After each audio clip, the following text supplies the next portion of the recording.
Coming up next on the Global Baseball Network, the 2022 NPB Season Preview Show.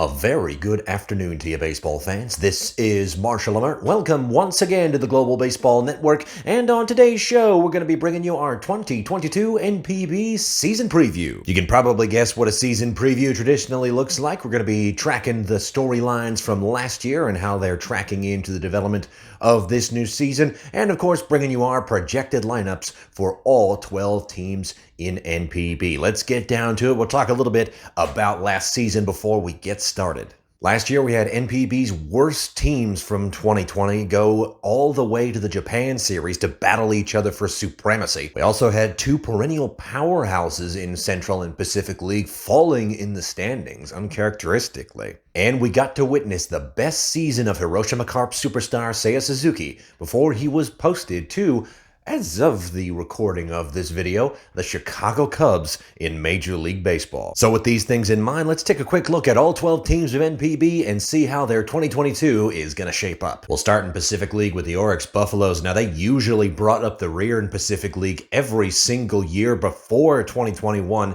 and their incredible run to the Japan series. And it wasn't for their lack of drive that they didn't make it all the way. The Swallows were just better. They comfortably handled the Chibolote Marines in 7 games during the League Championship Series and took the Swallows to 7 games in the Japan Series, but came up just shy, excruciatingly short. They had several breakout hitters, incredible pitching throughout the staff, and almost no weaknesses at all. Will they be able to continue their success?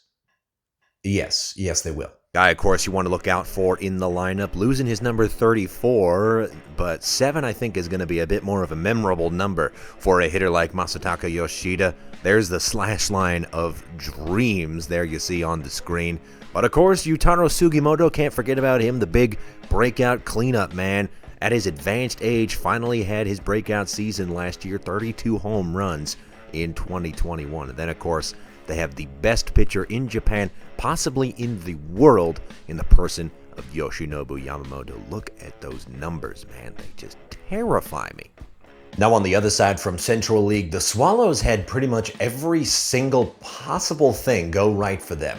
They didn't need power to succeed, but they still had a plentiful supply of it, with the large amount of their production coming from a lineup full of OBP gods who contributed to Central League's highest scoring offense. On the pitching side, there were some holes. Yasuhiro Ogawa and Yasunobu Okugawa really brought it in the rotation, but there were no other standout performances. Their bullpen's pretty solid, but they're gonna need a better set of starters if they want to repeat their success. And we'll have to see if the new additions that they've made will make a difference. Last year's Japan Series champs hanging on to all of the pieces of their championship team. Shiyomi the Wheels still sticking around, 21 stolen bases last year in 2021. Norie Aoki hanging around, 258 average and 115 hits, the hit machine, keeping on trucking. Then, of course, the MVP second baseman Tetsudo Yamada still raking, getting over the 100 RBI mark last year.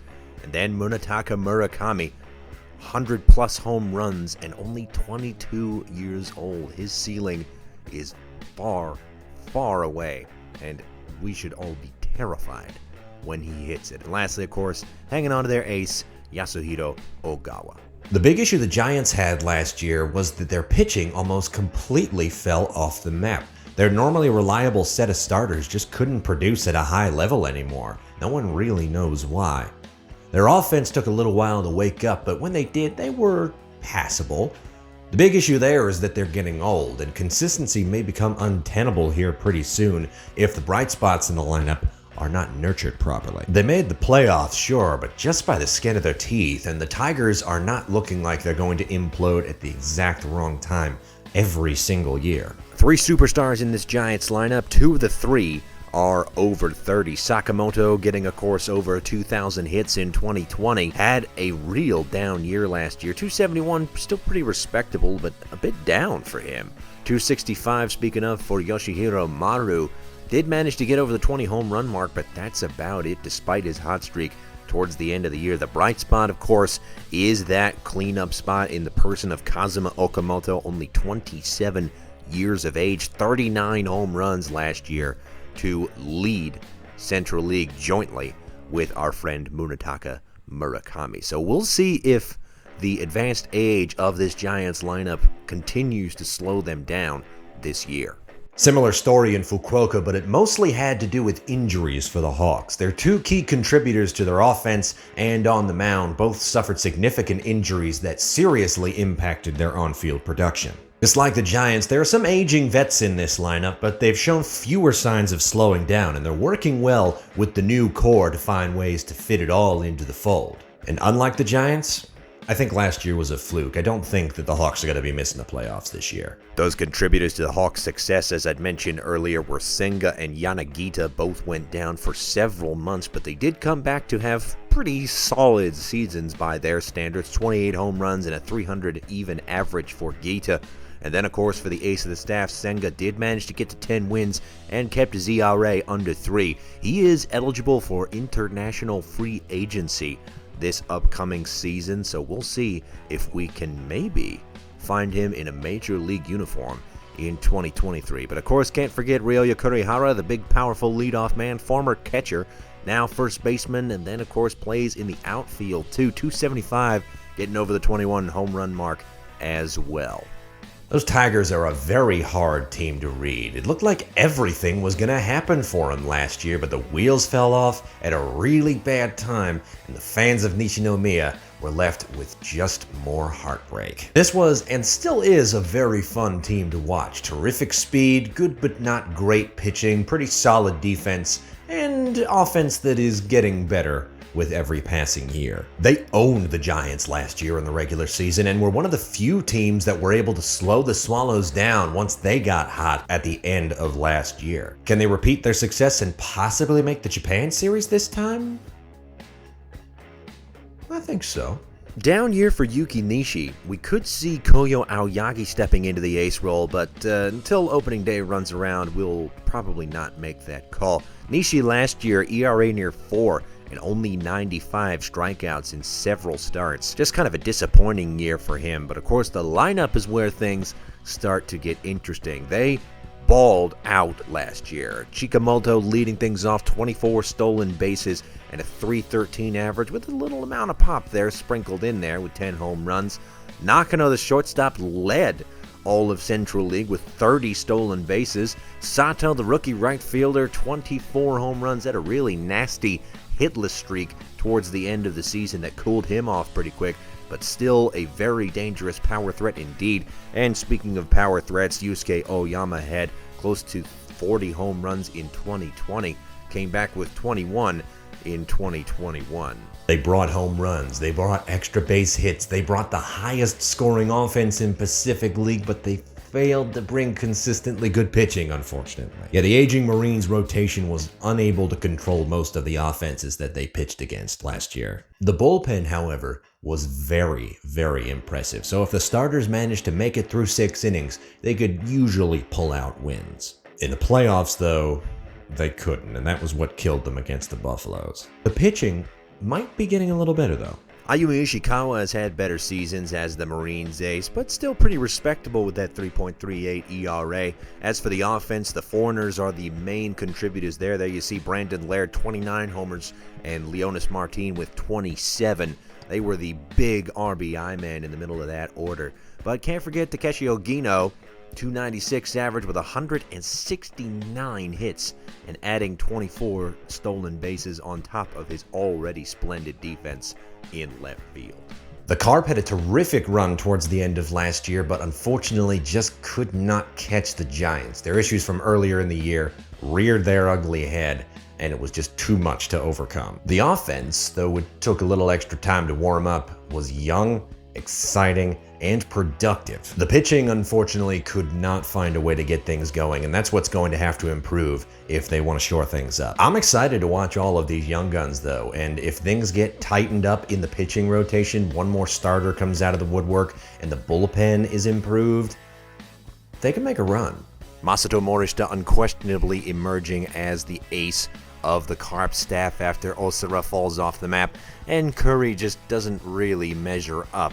2.98 ERA, though, still a down year for the exciting young man, but hopefully we will see if he can come back and put that ERA back down below 2, where it belongs. Speaking of the younger players in this lineup, Shoko Sakakura and Kaito Kozono balling out in their first seasons with the Carp. 315 for the young catcher, and of course that real nice hit number there, 133. Last up, we did want to highlight Ryan Mcbroom, the new foreign hitter coming into the Carp lineup. Gonna have to pick up the slack for Seiya Suzuki, who has just signed, as of the recording of this video, a new deal with the Chicago Cubs in Major League Baseball.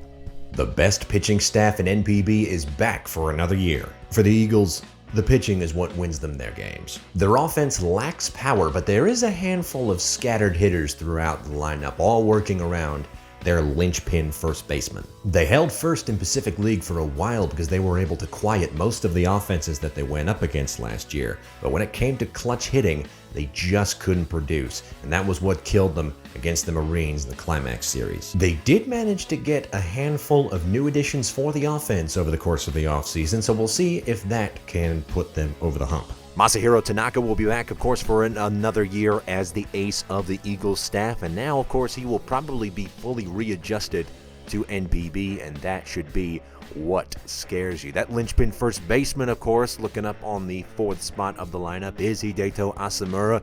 270 average and 18 home runs for him in 2021, and he took a little while to get going, too. That's what's scary. You have to wonder, if he got hot at the beginning of the year, how many home runs he would have hit. And then, of course, we have a new leadoff man for the Eagles, Haruki Nishikawa, coming over from the Fighters to lock down center field. 24 stolen bases and 104 hits last year for him up in Sapporo. Now let's usher in the Eagles from the Mirror Universe, the Yokohama DNA Baystars. In terms of talent, this is Central League's best offense by far. Averages, excellent. Power, excellent. On-base percentage, excellent. Pitching, absolutely heinous. A good offense can win you games, but not when you're consistently being outscored. They have no starting rotation, and a bullpen that consists of about 3 good arms. But when they get up to bat, they hammer the ball. And I expect that they're going to continue to do that regardless of whether or not the pitching gets improved. Shota Imanaga probably still going to be the ace of the Baystars before the season starts, unless they bring in one more pitcher.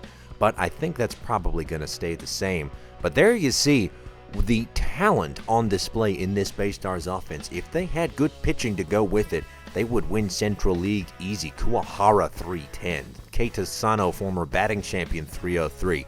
And then, of course, the big American Tyler Austin, 405 on base percentage and 28 home runs, and he was injured for most of the year.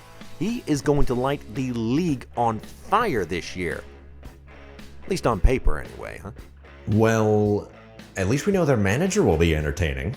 Yes, the Fighters do have bright spots. They've got 2 young arms that have been lighting the league on fire when they start. Their bullpen also isn't bad. They can hold the line if by some miracle they end up in the lead in the late innings. They also happen to have the best pure hitter in the league, who is just showing off for the Hokkaido crowd day in, day out without much acclaim or success. This year is really when we're going to see if Hideki Kuriyama, who just stepped down as manager a little while ago after the last season, was the problem, and if Shohei Ohtani will be the last Nippon Ham Fighters star for a while. Hiromi Ito, the only standout in the Fighters rotation, 2.90 ERA, 141 strikeouts in his rookie season last year, and he looks to improve on an already impressive first-year campaign. Kensuke Kondo, the only standout hitter in the bunch, 298 average was a little low for him. He can easily hit 310, possibly even 320 in this new season if he is himself. 413 on base percentage really tells the story of how good a hitter he really is. No way around it. The Chunichi Dragons had the worst offense in Central League. Their pitching was fine, few good starters, few good bullpen arms, but Kosuke Fukudome still regularly starts for them, and he's 45 years old. What does that tell you? Don't get me wrong, there's plenty of talent to be found here, but everyone's just a little bit too young to be competitive. At the end of the day, they just need more big game reps. Let's just leave them be and let them marinate for a year or so. Big year for Yuya Yanagi last year. 2.2 ERA was pretty impressive, and then of course winning 11 games. But with the way the offense is, it's kind of impressive that he only managed to lose 6. As Dayan Viciedo, the foreign first baseman, really the only player who was able to produce at an elite level, and elite is being generous about it, shall we say. 19 home runs for him. That's about half of what he's capable of. Speaking of bad offense, unfortunately, we have to talk about the Cebu Lions. They had rebound seasons from a couple guys who were bad in 2020, and that was good, but overall they were just bad. Real bad. Like finishing last behind the Fighters and finishing last in Pacific League for the first time since 1979 bad. I always described them as a squad of very flashy ball players who often struggle to do the fundamentals well.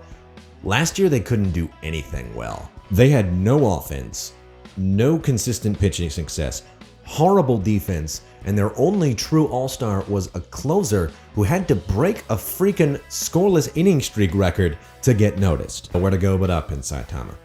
Can they get back to winning ways this year? Honestly, who even knows? Kona Takahashi emerging as the ace of the staff with a 3.78 ERA, but he couldn't really manage to get his strikeout numbers up. They just weren't all that impressive. But what was impressive was the season that Tomi Amori had in the 3-hole in the Lions lineup. 309 with a 420 on base percentage, 133 hits. Not too bad for the diminutive backstop. Sosuke Genda also impressive at shortstop with 24 stolen bases and a 272 average. But that was really it for the consistent performers. The big sluggers Yamakawa 24 homers and Nakamura 18. Nakamura the better consistent hitter, but not by much. Yamakawa's average was hovering around 200 for most of the year. So that's, as I said, nowhere to go but up. We'll take a look at the playoff picture here. I'm pretty high on the Hanshin Tigers. I think they could make the Japan series this year, but for argument's sake, let's just say that they finish second in Central League and they go up against the Giants in the Climax series. On the Pacific League side, I think the Marines will probably make it back in, except they'll square off against the Hawks this time instead of the Eagles. Tigers will make it past the Giants this time. They're not going to implode again. They're not going to get swept again at the very least, and they'll take on the Swallows in the LCS. Buffaloes, I think, are probably going to top Pacific League again, and the Hawks will once again handle the Marines due to their lack of pitching. So that makes our Japan series prediction. It'll be the Buffaloes versus the Tigers. I think they have the pieces to overcome the Swallows this time. The Swallows are impressive, but they do still lack the pitching. So if the Tigers can bring the offense, they can KO Yasuhiro Ogawa early. They could really get it done against the Swallows. So Buffaloes versus Tigers, who wins? That's my story, and I'm sticking to it. And that about does it.